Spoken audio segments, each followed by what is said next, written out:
drew on the wall. But we get these messages from adults, from parents, from teachers, from coaches, whatever adults are in our lives, where at some point we think of something to do, we take action, and then an adult says that's wrong.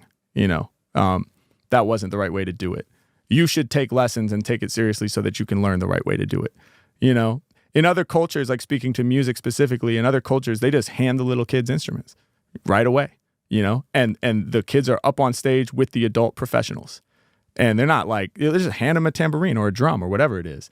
And that's just like, here you go. You're on stage with the professionals. And the kid is just, they don't have technique, but they're just going. And they're encouraged to go. And the professional musicians who know better know how to recontextualize what the kid is doing to make it work, right? Rather than the other way around. Rather than saying, this little kid doesn't know how to play.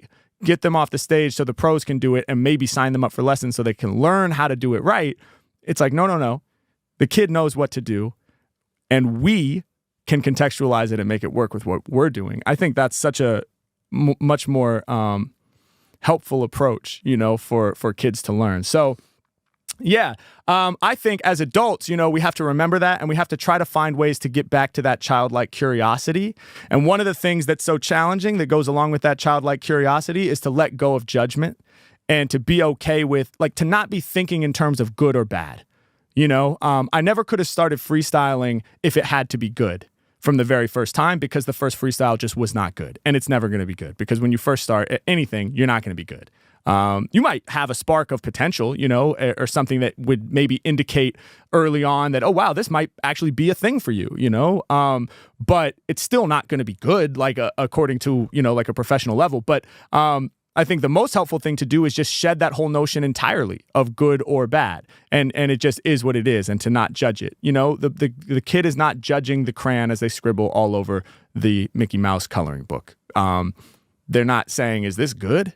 And I think that's where so much of that fear of failure and self-doubt is we don't want to look silly to other people, right? When you're getting ready to do your first freestyle, you're doing it by yourself probably because you don't want to look silly in front of other people. And I think it's a natural thing, because we're social creatures, and, in the past, we wouldn't survive if we weren't accepted by the group. So it's like a survival thing that we don't want to look stupid or be made fun of or be left out, because that used to mean life or death. And it's a very weird thing to be a modern human, because we have all these things that we carry with us from the hunter-gatherer era that are no longer that helpful. And this is one of them. It's okay to look silly.